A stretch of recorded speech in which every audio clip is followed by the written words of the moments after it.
What's up, guys? Conquest MMA. Back with the recap to this sorry ass pay-per-view. It was terrible. I don't know. There was only like maybe like a couple okay fights, one good fight, and the rest of them were fucking boring. Uh, this is the most embarrassing thing. The most worst thing that could happen to O'Malley happened. I mean, the second worst. The fact is, O'Malley got finished by a guy who's notorious for not being able to finish anybody. You know what I mean? This is embarrassing. Sean O'Malley may never fight for a belt again. The UFC are gonna stop pushing him, stop trying to shove him down our throats. You know, I wanted O'Malley to win, but I didn't think he would. I thought he would do better, and he didn't. Not really. I mean, it was close, but I don't know. Moran with his sheer amount of activity. Listen, I don't know. I don't really give a fuck about what O'Malley did, what he did wrong. What disappoints me is he got submitted by Dvalishvili, and that's never going to leave him. Marab may go the rest of his career without finishing anybody. Marab only has like two finishes, two or three maybe in the UFC, and one of them is a legit one, and the other is a pity one.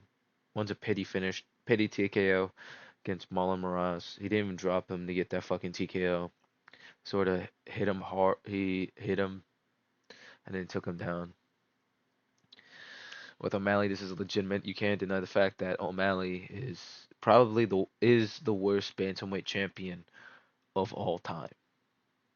You know, he's the Jamal Hill of bantamweight. You know, had one great performance against a good champion, and then it all went down there hill from there.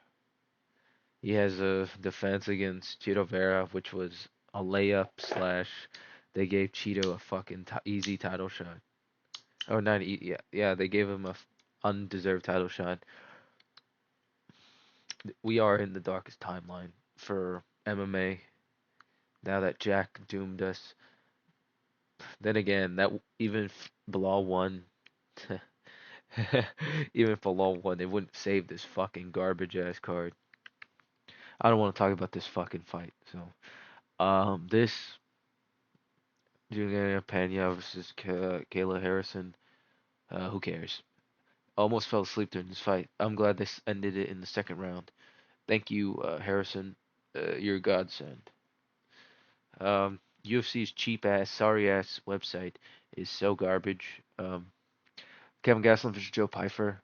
Kevin Gastelum got dropped twice in the first round. You know, he could argue he won the second. I don't really fucking remember.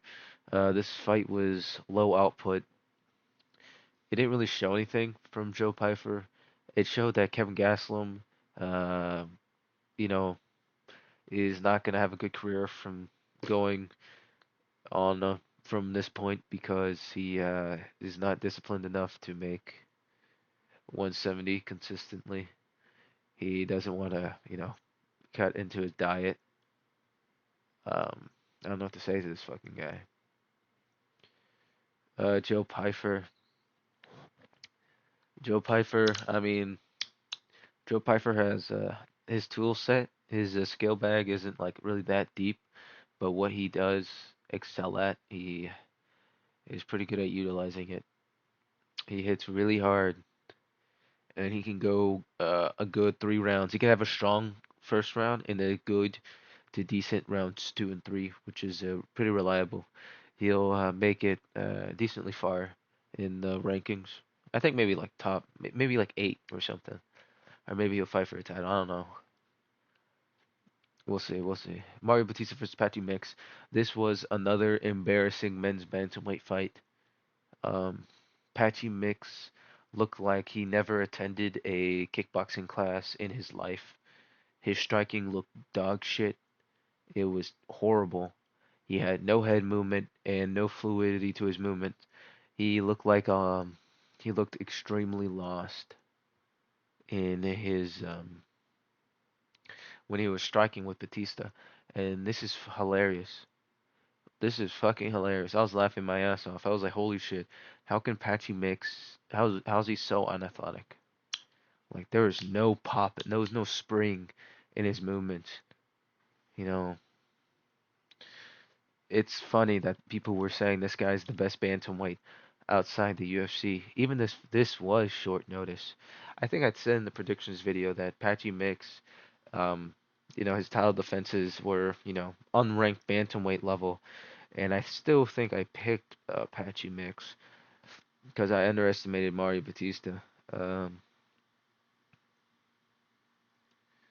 I don't know.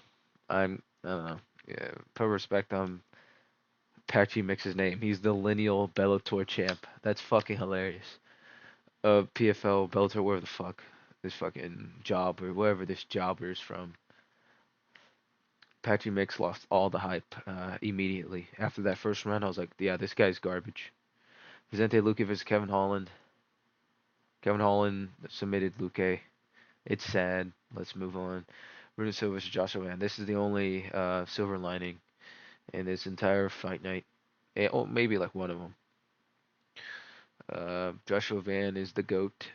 He's gonna be a future champion. He's so cool. How can you not like this guy? This guy's so good.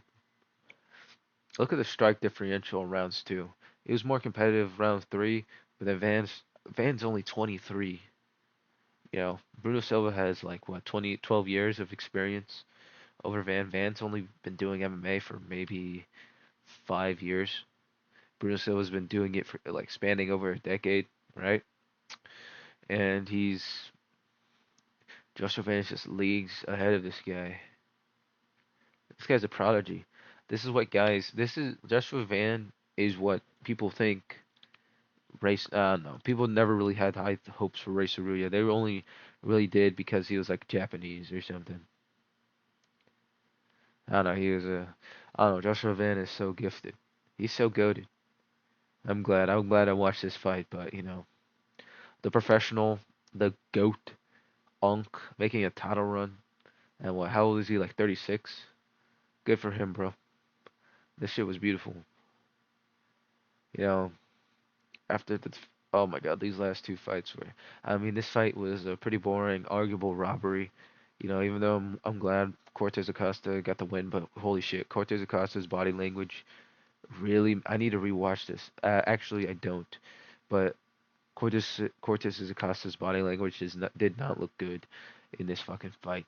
He looked fucking gassed, which is understandable because it was short notice against Spivak, who's really good. Um, Not a great performance, but Cortez Acosta has been having pretty good performances as of late, so I'll just give him a pass on this one and hope he doesn't take another fucking short notice fight. That would suck. Chaos Williams versus Andreas Gustafsson. Gustafsson, okay, first round kind of boring. Second round was entertaining because he was more willing to strike and actually do damage. But third round was iffy. You know, I think this fight was overhated, but definitely not underrated. It's okay, you know, not worth your time to be honest. It was alright. Oh, former white supremacist won. This fight was boring. Holy shit, dude.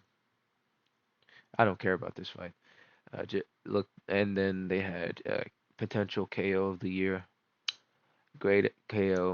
It's kind of weird that Ju Sang-Yu is 5'7". He doesn't look 5'7". He looks like he's like 5'11". He's built like a 5'11" guy.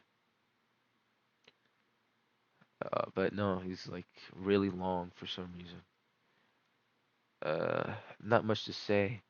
Beautiful, beautiful, efficient check left hook off the back foot. That was beautiful. Pull back check left hook. That was beautiful.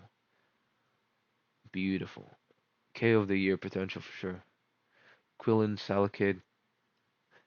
Yeah, this guy was a heavy favorite um, against a tough guy from Israel. I don't know why he wanted to wrestle the whole time. Um, fuck you for that. Fuck you for that. Wrestling's fine, but like, yeah, even if you keep failing and failing and not getting it, uh, if you do, like, no damage, whatever.